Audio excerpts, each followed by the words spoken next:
Here's Isaiah. Let's see what we got. All the way up. Goal! Here's Chauncey Billups. Here it is. He's got it. He's got it. Chauncey Billups hits the three. With a steal and the drive. Lays it up. Lays it in. Count that, baby. And the foul. Bonjour à tous et bienvenue dans les Chroniques de Motor City, épisode 14. Les Chroniques de Motor City, c'est votre podcast dédié à la culture et à l'histoire des Detroit Pistons. Ensemble, nous voyageons à travers le temps pour découvrir ou redécouvrir les moments qui ont compté dans la vie de notre franchise préférée depuis sa création jusqu'à aujourd'hui. Isaiah Thomas est le plus grand joueur de l'histoire des Detroit Pistons, aucun doute là-dessus. Mais la question c'est, à quel moment de sa carrière l'est-il devenu ? Lors du premier titre de champion NBA des Pistons en 1989, lorsqu'il a gagné le titre de MVP des finales en 1990, ou lors de son quart-temps à 25 points lors des finales NBA alors même qu'il était blessé, les grands moments ne manquent pas dans la carrière d'Isaiah Thomas tout au long de ses 13 saisons avec les Pistons. Pourtant, l'histoire que je vais vous raconter ici date de bien avant cela. Le jour où le petit meneur sorti de la fac d'Indiana a marqué de son empreinte l'histoire des Detroit Pistons date de 1984. Ce 27 avril 1984, les Pistons font face aux Knicks pour le match 5 du premier tour des playoffs. À l'époque, il faut gagner 3 matchs pour se projeter au tour suivant et en l'occurrence, défier les Celtics du rayonnant Larry Bird. Les deux adversaires, Pistons et Knicks, sont dos à dos, 2 matchs partout et c'est donc un win or go home pour l'équipe de la Motor City lors du dernier match. Ce match, New York va le dominer de la tête et des épaules. À moins d'une minute de la fin du match, les Knicks ont 8 points d'avance et la messe semble dite. Détroit n'aura jamais la force, jamais la folie de revenir au score. Et pourtant, dans les 94 secondes restantes, Isaiah Thomas va devenir l'égal des plus grands. Il va marquer 16 points dans le minuscule laps de temps encore disponible pour offrir l'égalisation aux Pistons et forcer une prolongation à laquelle plus personne n'osait croire dans tout le Michigan. Cette histoire, je vous la raconte en m'inspirant des grands récits du podcast d'Eurosport, ces portraits qui nous plongent dans la folle histoire du sport, entre pages de légendes, souvenirs enfouis et histoires méconnues. Isaiah Thomas et ses 16 points en 94 secondes méritaient sans doute bien un format d'exception.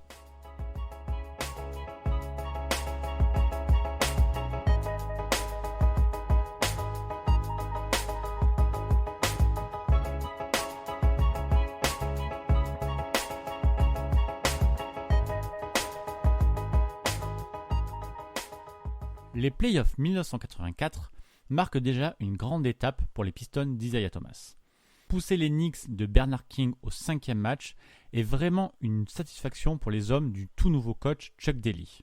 Détroit a réalisé cette année-là une saison pleine, avec 49 victoires, 12 de plus que l'an passé, où la Motor City avait patiné sous le règne de Scottie Robertson. Cette 4e place à l'Est était même inespérée pour cette franchise qui n'avait plus connu les joutes de la post-saison depuis 1977. À l'époque, c'était les vétérans Bob Lanier et ML Carr qui gambadaient sur le parquet de la Cobo Arena. La match-up avec les Knicks pose d'énormes soucis aux Pistons et un homme en particulier se régale dans la défense poreuse de Détroit. Bernard King, futur Hall of Famer, ancien naufragé du Jazz, qui s'est refait une santé en 2 temps, d'abord sous le soleil des Warriors et ensuite dans sa ville natale de New York. Sous le maillot des Knicks, Kings est devenu ce scoreur inarrêtable, capable de marquer dans n'importe quelle position, face à n'importe quel système défensif. Lors des 5 matchs de cette série, Kings sera à chaque fois meilleur marqueur. Mieux encore, après les 36 points du Game 1, il ne descendra plus sous les 40 points. Sur l'ensemble de la série, le grand Bernard tournera là à 42,6 points de moyenne et se fendra de cette déclaration tout en confiance. C'est comme si j'avais l'impression de pouvoir marquer 40 points tous les soirs. Il faut dire qu'en 1984, les Detroit Pistons sont encore très loin d'être les Bad Boys qui réaliseront le back-to-back en 1989 et en 1990. Les leaders de la Motor City se nomment à l'époque Isaiah Thomas et Kelly Tripucka, et avec eux, Détroit court beaucoup même, au point d'avoir une attaque prolifique. 117 points marqués par match en moyenne, soit le 3e meilleur total de toute la NBA.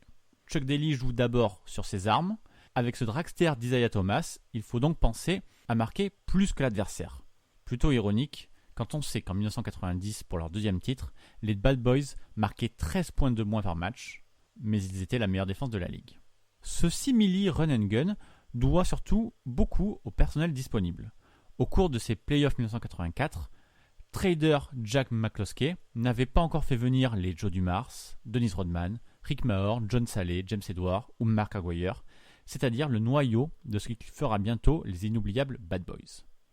Dans ce Game 5, la défense des Pistons est donc bien trop friable.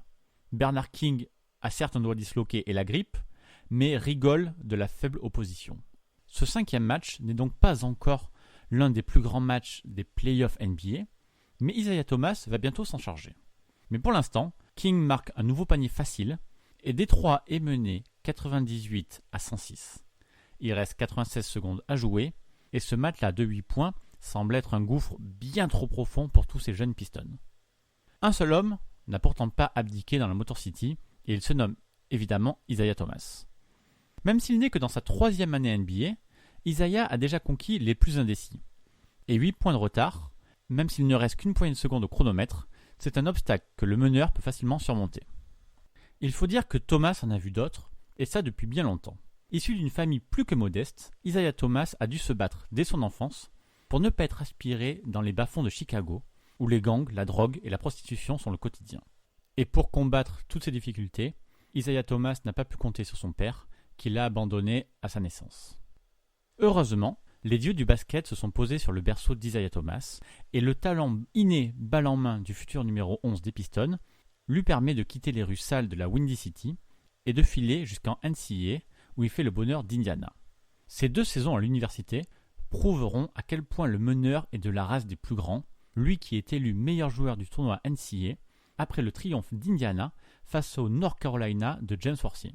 En avance sur son âge, Thomas se présente à la draft NBA 1981 à seulement 19 ans. En deuxième position, les Detroit Pistons sont bien heureux de le sélectionner, alors qu'ils pensaient pourtant que les Mavericks, détenteurs du premier choix, allaient leur griller la politesse. Sauf que le turbulent Thomas a refusé de poser avec un chapeau de cow-boy pour les Mavs, laissant soupçonner que ce jeune meneur pourrait un jour devenir ingérable. Sous la houlette du rigoureux Chuck Daly, Isaiah Thomas reste bien heureusement dans le rang et n'en sort que pour mettre le feu aux défenses adverses. Et ce soir d'avril 1984, Isaiah Thomas se sent d'humeur pyromane. Sur la remise en jeu consécutive au panier de King, Isaiah remonte le terrain balle en main à la vitesse d'un dragster, au point même de surprendre le réalisateur, sans doute bien peu habitué au feu follet de Détroit. Un petit dribble dans le dos, un petit jump shot à mi-distance, et voilà que Détroit recolle 100-106. Mais pour gagner, il faudra faire quelques stops en défense, alors que les Pistons passent en presse tout terrain pour forcer les Knicks à lâcher la balle. Pris à la gorge, Gotham ne s'en sort qu'en prenant un temps mort. Les Knicks ont de l'expérience, et Ray Williams réussit à marquer juste après la sortie de temps mort, repoussant de nouveau Détroit à 8 longueurs, 100-108. Les Knicks, Bernard King et maintenant le chronomètre, tout est contre les Pistons, mais sur le parquet ce soir-là, personne ne va plus vite qu'Isaiah Thomas. Le meneur ne laisse pas le temps aux Knicks de se congratuler qu'il est déjà dans leur camp pour prendre un gros shoot au-dessus de Rory Sparrow. Panier et la faute en prime. Sur la ligne, Zeke ne tremble pas. 5 points séparent les deux équipes, 103-108. Knicks by 8. Here's Thomas. And the foul! Sparrow called on the foul by 19 for Isaiah, who just got picked off by Robinson as he nearly stole it off the collision with Trunk. 108-103. Knicks by 5. We're down to 1 minute and 20 left in the fourth quarter. Bill Laimbeer, Isaiah Thomas, Kelly Tripucka, les 3 Pistons restent dans le camp des Knicks pour gêner la remise en jeu. La tension monte d'un cran et c'en est trop pour le pauvre Sparrow. Sous la pression de Thomas, le meneur new-yorkais perd la balle et fait une faute en essayant de la récupérer. Grossière erreur. Non seulement il renvoie Isaiah sur la ligne des lancers francs, mais en plus il stoppe le chronomètre, allié si important pour les Knicks en ce moment. Sur la ligne, Thomas marque son 6e et son 7e point de suite et le match est relancé. À 105-108, les Pistons ne sont plus qu'à une possession d'égaliser. Folie furieuse des Pistons ne perd pas en intensité et les 5 joueurs des Knicks semblent être à la limite sur chaque ballon. Pour battre la défense presque suicidaire de Détroit, New York cherche à jouer vite, trop vite même pour Bernard King qui rate un shoot facile. Mais à peine Bill Laimbeer s'est emparé du rebond, que les arbitres calment les 21 208 personnes présentes dans la Joe Louis Arena en sifflant une faute à Earl Cureton, coupable d'avoir touché King. Le peuple de Détroit manifeste son mécontentement avec autant de ferveur que son équipe joue sur le terrain. Il faut dire que les spectateurs n'auraient normalement jamais dû voir ce match 5. Depuis 1978, les Pistons évoluent dans le Pontiac Silverdome, gigantesque enceinte de 80 000 places qu'ils partagent avec l'équipe de NFL des Lions. 4 ans avant, Bill Davidson, qui venait d'acquérir l'équipe, avait refusé de suivre les Red Wings, l'équipe de hockey de la ville, dans cette Joe Louis Arena. Mais ce 27 avril 1984, le Pontiac Silverdome accueille une improbable compétition de motocross. Un imbroglio dans le calendrier a forcé les Pistons à chercher un autre endroit pour disputer ce match 5 si important. Ils ne le savent pas encore, mais les Pistons devront également se délocaliser pour une quinzaine de matchs à peine quelques mois plus tard, la faute à un hiver trop rigoureux pour le toit du fragile Silverdome. Silverdome ou Joe Louis Arena, Bernard King s'en moque et ses 2 lancers francs réussis redonnent de l'air aux siens. 105-110 en faveur des Knicks et désormais les Pistons n'ont plus qu'un seul système de jeu, donner la balle à Isaiah. D'ailleurs les Knicks ne s'y trompent pas et ne défendent que sur lui ou presque. Et pourtant, aucun New-Yorkais ne peut ralentir la course effrénée de Thomas. Alors qu'il reste 58 secondes à ce maudit chronomètre, Zeke part ligne de fond et déborde une nouvelle fois Rory Sparrow qui ne peut que faire faute en désespoir de cause. Hubie Brown, le coach de la grosse pomme, arrête les frais et fait sortir le malheureux Sparrow au profil de Trent Tucker. Ce match sera un véritable cauchemar pour Sparrow. En plus de subir la foudre d'Isaiah Thomas, le meneur des Knicks finira à un piteux 1/11 au tir. De son côté, Isaiah Thomas rate un lancer sur ses 2 tentatives et Détroit reste toujours mené de 4 points, 106-110. Mais le rebond défensif des Knicks leur permet de lancer la contre-attaque et de déjouer la pression de la Motor City. Les hommes de Delhi s'y mettent à 3 pour presser Orr, ce qui permet à Bernard King de marquer un dunk bien trop facile. 106-112, la messe est peut-être dite. Mais pas pour Isaiah Thomas.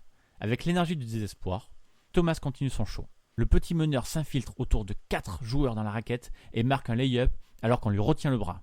Hubie Brown, le coach des Knicks, a beau être fou de rage sur son banc, mais Thomas mérite de shooter son lancer supplémentaire. N1, 11e point consécutif pour Isaiah et plus qu'une possession d'avance pour New York, 109-112. La folie dégagée par Isaiah Thomas contamine ses coéquipiers.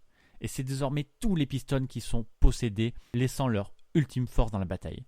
Kelly Tripucka, le soyeux ailier, le génial scoreur, se transforme en harceleur l'espace d'une possession.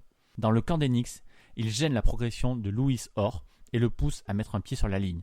Turnover, balle Piston, et tout d'un coup, l'espoir renaît. La remise en jeu est bien sûr pour Isaiah Thomas, qui se met à jouer le 1 contre 1 face à Darrell Walker. Walker est un bon défenseur, mais Isaiah est en mission. Quelques dribbles bien déroutants, une fin de jeu au poste, et Isaiah score au milieu de la raquette. 111-112, et le 13e point consécutif pour Zeke. Un point. Un seul petit point sépare New York de Détroit. Il reste 36 secondes à jouer, mais la pression est telle que les Knicks ne peuvent même pas faire la remise en jeu et sont obligés de prendre un temps mort. Cette interruption va être de nouveau salvatrice pour New York. Coupée dans son élan, la défense des 3 Pistons va être spectatrice sur le nouveau coup d'éclat de Bernard King qui score beaucoup trop facilement à mi-distance sur la tête d'Earl Cureton. 111-114 et l'exploit réalisé jusque-là par Isaiah Thomas n'est pas loin d'être un coup d'épée dans l'eau. Il reste 26 secondes dans le temps réglementaire et les choses sont limpides. Pour égaliser, Détroit doit prendre et réussir un shoot à 3 points. Mais la réalité de 1984 n'est pas celle de notre décennie et le tir longue distance, ce n'est pas exactement la tasse de thé des Pistons. Toute la NBA est plutôt frileuse dans ses shoots primés et personne n'est maître artilleur dans la Motor City. Les chiffres sont glaciales. Il n'y a tout simplement aucun joueur du roster des Pistons qui tourne à au moins un tir par match tenté. Isaiah Thomas est le plus prolifique dans l'exercice avec seulement 0,8 tentatives par match. Ce minuscule volume rend son 33% de réussite très peu représentatif. Autant dire que les Pistons sont face à une montagne. Ils doivent réussir un exploit et égaliser pour ne pas mettre fin à leur saison. Et l'impensable va se produire. Sur la remise en jeu après le temps mort, Bill Laimbeer récupère la balle et bloque le défenseur direct d'Isaiah Thomas. Le meneur flanqué du numéro 11 lâche son défenseur direct et se retrouve seul face au panier. Sans même penser une seule seconde au poids de la pression sans même regarder le chronomètre, sans évaluer ses faibles probabilités de réussite, Isaiah Thomas s'élève dans les airs et dégaine derrière la ligne. Bang! Égalisation 114-114 et 16e point d'affilée pour le meneur des Detroit Pistons, son 16e point en 94 secondes. 26 seconds left. Pistons trying to dig it out. They're down 3. Inbound pass to Lampier on top by Isaiah. Three-pointer. We got one. 1-14. Isaiah and Kelly embracing at midcourt before a thunderous ovation at the Joe Louis Arena. La Joe Louis Arena n'en revient pas. Les spectateurs sont tous sous le choc de la performance XXL de leur meneur et commencent à peine à comprendre que Zeke a littéralement ramené à lui tout seul les Pistons, ses Pistons, dans le match. Si Détroit est à égalité avec les Knicks, il le doit uniquement à la grâce de son meneur, tout simplement instoppable sur ces dernières minutes. Mais pour autant, le match n'est pas fini. Il reste encore 23 secondes et New York peut jeter aux oubliettes l'exploit du jour puisque les Knicks ont la balle de match. Ils ne la garderont pas très longtemps. La pression est bien trop forte pour Darrell Walker qui attend trop longtemps pour remettre en jeu. Ce match est décidément plus qu'improbable et le cuir revient dans les mains de Détroit qui peut maintenant gagner et terminer la série. Les dieux du basketball ont probablement eu envie de donner à Isaiah Thomas une dernière occasion de parachever son œuvre. C'est évidemment lui qui récupère la balle au milieu du terrain dans le camp des Knicks. Face à Isaiah, Darrell Walker, qui doit encore avoir le cerveau qui bouillonne après son improbable turnover. Les secondes commencent à s'égrener lentement et tous les autres Pistons se sont écartés en direction de la ligne à 3 points. Aucun obstacle ne doit se trouver sur la route d'Isaiah Thomas. La foule retient son souffle en attendant l'ultime exploit. Après ce revirement de situation, après ces 94 dernières secondes hors du temps, Isaiah Thomas ne peut que réussir cet ultime tir. L'horloge annonce 6 secondes restantes quand Isaiah enclenche enfin son mouvement. Parfaitement synchronisé, Walker se met à reculer et couvre le meneur des Pistons. Sa défense est impeccable lorsqu'il touche à peine la balle des mains, juste au moment où Isaiah s'apprêtait à shooter. Walker débriefera après le match cette action pour le New York Times. Isaiah voulait pénétrer. J'ai reculé et il a continué à venir vers moi. Quand il a finalement essayé de tirer, je me suis arrêté, j'ai tendu la main et je lui ai pris le ballon. Grâce à ce style et aux 2 secondes restantes sur l'horloge, Trent Tucker peut être le héros des Knicks. Mais sa tentative de lay-up est sévèrement stoppée par John Long, revenu comme un possédé pour mettre fin à la contre-attaque. Tout le clan des Knicks demande la faute, mais les arbitres ne sifflent rien, et à juste titre, puisque la faute de John Long s'est faite juste après le buzzer. Prolongation, et elle ne va pas sourire aux Detroit Pistons. Si Bill Laimbeer marque le premier panier de l'overtime et permet à son équipe de mener 116-114, ce sera la seule et unique fois que la Motor City fera la course en tête sur cette période. Dans la foulée, Tucker égalise d'un tir à mi-distance après une interception et c'est tout Détroit qui s'enraye. Les Pistons vont rater les 11 tirs suivants et vont perdre Bill Laimbeer pour 6 fautes au beau milieu de cette improbable série. Libérés de la menace défensive qu'est Laimbeer, les Knicks sont faciles et marquent 7 points d'affilée pour mener 123-116. Avec 1 minute 29 restante sur l'horloge, les Pistons sont au bord du précipice.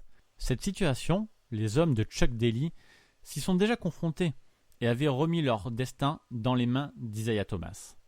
Alors lors de la remise en jeu, Zeke, 1 mètre derrière la ligne à 3 points, dégaine et marque. 123-119, le match est-il relancé une nouvelle fois ? Eh bien non, la foudre ne tombe pas 2 fois au même endroit. Et même si Détroit viendra faire frissonner les Knicks en revenant à 2 petits points à quelques secondes de la fin, c'est bien Bernard King et son équipe de New York qui s'imposent 127-123. Alors que Détroit est éliminé des playoffs avec ce revers, les personnes présentes restent pourtant abasourdies par l'abnégation incroyable dont a fait preuve Isaiah Thomas et les Pistons. Bernard King, le héros du soir avec ses 44 points, n'en revient pas lui non plus. Je ne me souviens de rien de ce qui est arrivé. C'était tellement intense. Tout ce que je sais, c'est que je pensais que nous avions gagné le match plusieurs fois, mais il revenait sans cesse. Il ne voulait tout simplement pas abandonner.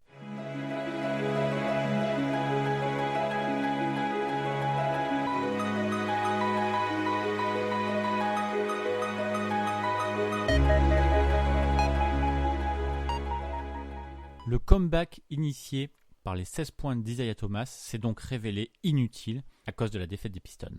En est-il pour autant moins légendaire ? Hubie Brown, le coach des Knicks, a tranché la question en expliquant que, selon son point de vue, c'était simplement dommage que quelqu'un ait eu à perdre ce soir-là. Malgré la défaite, Isaiah Thomas est rentré dans l'histoire ce soir-là en ramenant les Pistons alors qu'ils étaient menés de 8 points et qu'il restait seulement 1:34 à jouer. Avec la victoire au bout, bien sûr, cette performance serait rentrée au panthéon de la NBA. En l'état, elle est au moins l'un des plus grands exploits individuels de l'histoire des Detroit Pistons. Rory Sparrow, l'arrière des Knicks qui aura pourtant si souffert à cause de Thomas, livrera ce constat si parfaitement imagé et qui est resté lui aussi dans les mémoires. C'est comme si Dieu avait mis sa main à la place de celle d'Isaiah et lui avait dit « Vas-y, tu peux faire tout ce que tu veux ». Il faut aussi dire un mot sur Bernard King qui le mérite tout autant qu'Isaiah Thomas. Ce match a été sa 4e performance consécutive en play-off à plus de 40 points. Sur la série, King a porté son total à 213 points, ce qui est devenu un record en play-off pour une série de 5 matchs, dépassant allègrement le Lakers Elgin Baylor, détenteur du précédent record établi en 1961 avec 197 points contre les Detroit Pistons, bien évidemment. Notre chronique touche maintenant à sa fin. Pour raconter sans les images cette performance unique, pour capter toute l'attention du moment, cette chronique devait être plus travaillée, plus écrite, à l'image de ces grands récits que je vous avais promis au début. Merci d'avoir écouté jusqu'à la fin ce podcast un peu différent et d'avoir partagé avec moi ce moment. Vous pouvez retrouver tous les autres épisodes des Chroniques de Motor City sur les plateformes Apple Podcast, Google Podcast, Spotify et Deezer, ainsi que sur les agrégateurs de podcasts comme Podcast Addict sur Android. Et les premiers épisodes sont aussi à retrouver sur YouTube. Merci à tous ceux qui ont pris le temps de mettre une note et un commentaire sur iTunes, Apple Podcast. Et merci à tous ceux qui en ont parlé autour d'eux, à leurs connaissances, sur les réseaux. Merci vraiment à vous. En attendant le prochain numéro, qui sera le dernier de la saison, je vous invite à me retrouver sur Twitter, @pistonfr et sur le site pistonfr.com. Merci encore pour votre soutien et à très bientôt pour une prochaine chronique.